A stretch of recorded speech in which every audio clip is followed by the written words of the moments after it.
Bismillahirrahmanirrahim. Assalamu alaikum. It is class 7, subject General English.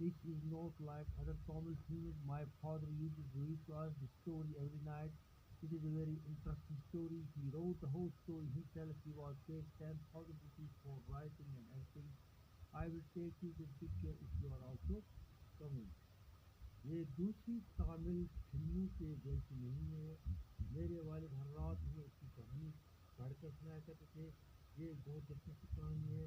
پوری کہانی انہوں نے خود لکھی ہے. انہیں لکھنے اور اداکاری کرنے کے بدلے 10,000 روپے دیے گئے تھے. میں تمہیں فلم دیکھنے کے لیے لے جاؤں گا اگر تم بھی آنا چاہتے ہو. I won't see a Tamil picture. This is not an ordinary Tamil picture. It is as good as a Smith picture. میں ایک تامل فلم نہیں دیکھوں گا. سامبو کے دوست نے کہا. سامبو نے کہا یہ کوئی عام تامل فلم نہیں ہے. یہ ایک انگریزی فلم ہی جتنی اچھی ہے. But Sambu's friend was adamant. Sambu had to go alone and see the picture. It was an attempt at a new style in Tamil films. A modern story with a minimum of music.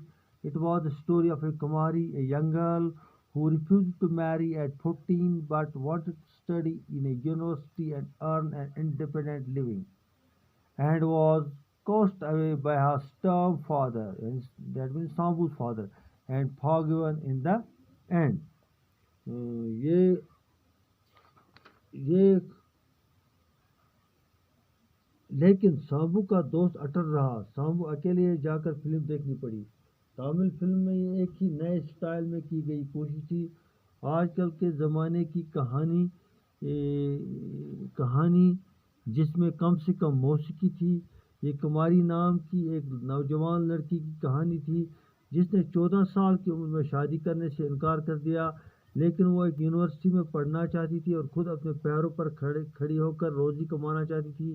اور اس کے سخت مزاج والد سامبو کے والد نے بے دخل کر دیا اس بیٹی کو اور آخر میں اسے معاف کر دیا. Sambu, sitting in the forerunner class, was eagerly waiting for the picture to begin.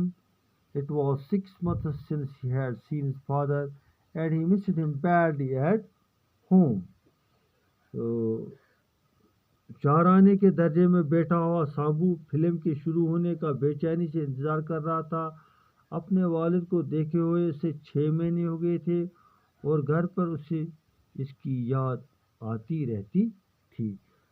The whole darkness. Sambu sat through the trailers and slide advertisements without enthusiasm.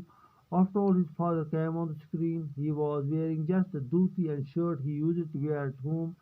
And then a little girl came up and he patted her on the head and spoke to her exactly as he used to speak to Sambu. And then father taught the girl arithmetic. She had a slate on her knee and he dictated to her. A courtman wants 2 annas per mile. Rama has 3 on his hand. How far will the courtman carry him? The girl chewed her slate pencil and blinked. Father was showing signs of impatience. Go on, Kumari, Sambu muttered. Say something, otherwise you will receive a slap. Presently, I know him better than you do. Kumari, however, was a better arithmetician than Sambu. She gave the right answer. Father was delighted how he would jump about in sheer delight whenever Sambu solved a sum correctly. Sambu was reminded of a particular occasion when by sheer fluke he blundered through a puzzle about a cistern with a leak and tapped about how father jumped out of his chair when he heard Sambu declare that it would take 3 hours for the cistern to fill again. تو hall میں اندھیرا ہو گیا. سامبو ٹریلروں اور سلائیڈوں والے اشتہارات بنا کسی جوش کے بیٹھا دیکھتا رہا. آخر میں اس کے والد پردے پر آ گیا. اس نے وہی دھوتی اور قمیض پہن رکھی تھی جو وہ گھر پر پہنا کرتا تھا. اور پھر ایک چھوٹی سی لڑکی آئی اور اس نے اس لڑکی کا سر تھپتھپایا اور اس کے ساتھ بالکل اسی طرح سے بات کی جیسے وہ سامبو کے ساتھ کیا کرتا تھا، اور پھر والد نے اس لڑکی کو حساب پڑھایا۔ لڑکی نے اپنے گھٹنے پر سلیٹ رکھی ہوئی تھی اور اس نے لڑکی کو لکھایا، ایک کو چوان چھکڑے والے ہر ایک میل کے 2 آنے چاہتا ہے، رام کے پاس 3 آنے، کوچوان اسے کتنی دور تک لے جائے گا؟ لڑکی نے اپنی سلیٹی پنسل کو چبایا اور آنکھوں کو جھپٹا۔ والد میں بے چینی کی علامتیں دکھائی دے رہی تھی۔ بولو، کماری سامبو نے دبی ہوئی آواز میں کہا، کچھ بول دو، نہیں تو ابھی تمہیں تھپڑ پڑ جائے گا۔ میں اسے تم سے بہتر جانتا ہوں، لیکن کماری سامبو سے بہتر حساب دان تھی۔ اس نے درست جواب دیا۔ والد خوش ہو گیا۔ وہ کس طرح خوشی کے مارے ادھر ادھر چلنے لگتا تھا جب سامبو کوئی سوال صحیح ڈھنگ سے حل کر لیتا۔ سامبو کے ایک خاص واقعہ یاد آیا جب اس نے بالکل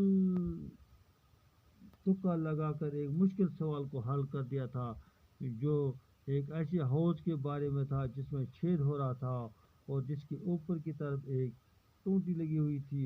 اس کا والد اچھل کر کرسی سے باہر آ گیا جب سامبو نے کہا کہ یہ حوض کو دوبارہ بھرنے میں 3 گھنٹے لگ جائیں گے۔ یعنی سامبو یہ سب کچھ سوچ رہا تھا، یہ اس کے دل میں ایک خیال آتا تھا جب وہ یہ فلم دیکھ رہا تھا۔ That's all about today's lecture. Assalamu alaikum.